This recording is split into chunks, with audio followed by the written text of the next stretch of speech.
तो it is parallel. ठीक है, कैन बी होमोडाइमर और हेट्रोडाइमर, दोनों हो सकते हैं।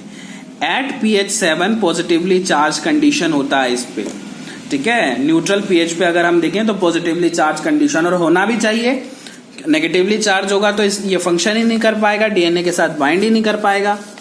अब जब हमने कहा कि ये डायमराइजेशन हो जाता है तो किस तरीके से इसका स्ट्रक्चर जो बन जाता है, उस वक्त हम इसको बोलते हैं क्वाइल्ड स्ट्रक्चर। देखिए ये वही है रीजन, ये डायमराइजेशन हो गई है इन दोनों के बीच में। So two coiled state further coiled. ठीक है, क्योंकि थे तो इसीलिए तो इसको बोलते हैं क्वाइल्ड स्ट्रक्चर, क्योंकि एक तो ऑलरेडी कॉइल्ड है ये, तो ये दो कॉइल्ड स्ट्रक्चर और फर्दर कॉइल्ड हो गए हैं, तो इसको हम बोलते हैं, क्या बोलते हैं, कॉइल्ड स्ट्रक्चर। एक्चुअल और real presentation and for coiled structure major. अब जो कॉइल्ड स्ट्रक्चर है, ठीक है, मेजर फोर्स जो है वो हाइड्रोफोबिक फोर्स है जो कि रिस्पॉन्सिबल है। ठीक है, हाइड्रोफोबिक फोर्स क्यों? क्योंकि जो ल्यूसिन है, ल्यूसिन अमाइनो एसिड है, it is polar in nature. ठीक है, this is polar in nature. Now leucine responsible for dimerization, यही ल्यूसिन रिस्पॉन्सिबल है क्योंकि हाइड्रोफोबिक फोर्स क्रिएट करता है, as its nature is polar. अब दूसरा आता है जेडन फिंगर मोटिव। ठीक है, जिंग फिंगर मोटिव, तो it is reported by Klug in transcription factor apparatus, mainly a transcription factor third A, mainly present in eukaryotes. ठीक है, DNA binding protein, it is rare in prokaryotes, it binds with the major groove. वही interactions major with DNA, hydrogen bonding होती है। अब ये जो हैं ये कई टाइप्स के होते हैं, सेवरल टाइप्स, 2 टाइप्स। वैसे मोस्ट कॉमन जो होता है वो होता है C2H2 और एक और होता है C2C2।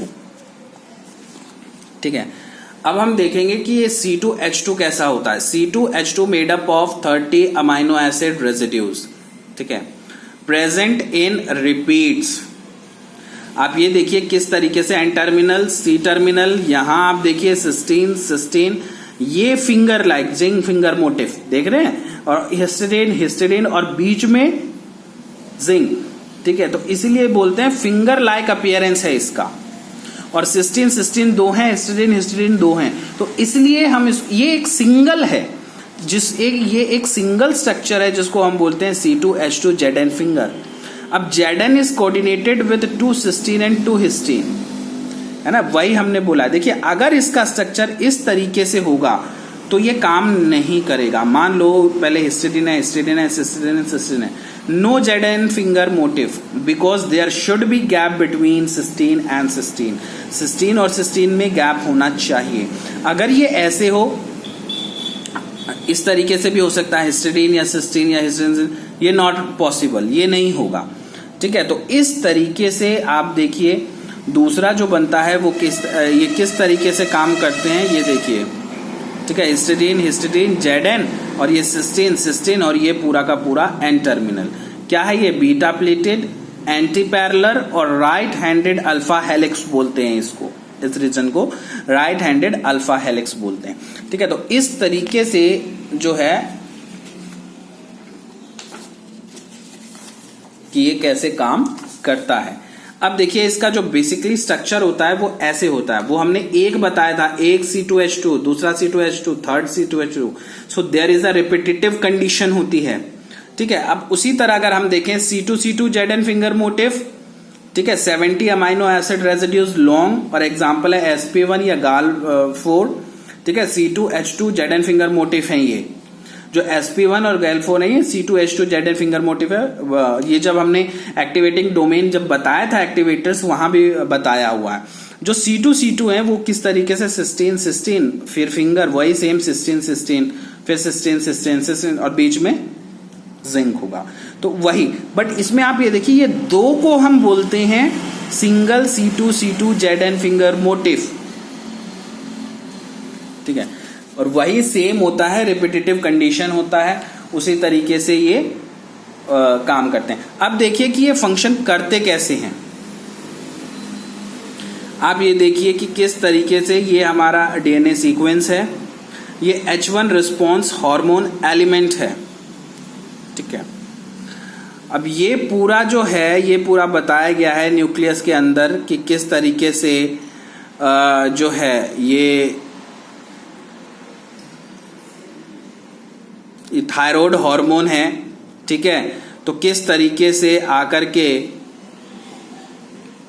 ये यहाँ पर आकर के बाइंड किया, ठीक है, और बाइंड करने के रिसेप्टर है, ठीक है, हार्मोनल रिसेप्टर यहाँ के बाइंड किया और उसके बाइंड करने के बाद ये एक एक्ट करेगा किसकी तरह, ट्रांसक्रिप्शन फैक्टर की तरह, एज एक्टिवेटर की तरह।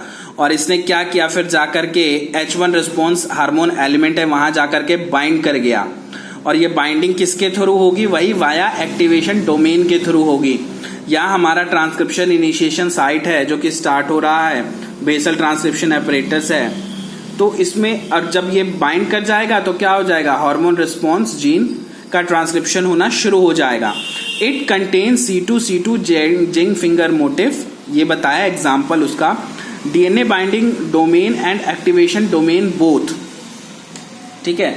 तो ये बताया गया है कि कौन सा, ये एग्जाम्पल है C2 का कि किस तरीके से C2 का कौन सा जो है, ये है कि थायराइड हार्मोन है, ठीक है, रिप्रेसर है इसके लिए, और ये जाके के ये बाइंड किया और फिर ये क्या एक्ट करता है, ये एक ट्रांसक्रिप्शन फैक्टर की तरह, जो ये एक ट्रांसक्रिप्शन फैक्टर बन गया और ये एक्ट करता है एज एक एक्टिवेटर की तरह, और एक्टिवेटर की तरह। तो और ये किसका एग्जाम्पल है, C2 जिंग फिंगर मोटिफ का एग्जाम्पल है।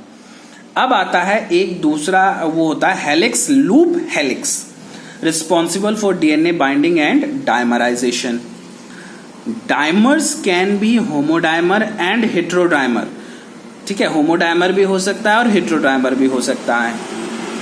आप देख लीजिए, helix, loop and then helix, ठीक है, ये आप देख सकते हैं, ये एन टर्मिनल, ये सी टर्मिनल यहाँ पर, ठीक है, ये लूप है, ये राइट अल्फा हेलिक्स है, ये भी राइट अल्फा हेलिक्स है, और ये जो लूप है ये here number of amino acids बहुत ज्यादा हैं इसलिए वो लूप बन गए, ठीक है, तो इसलिए जो है ये लूप हो गए।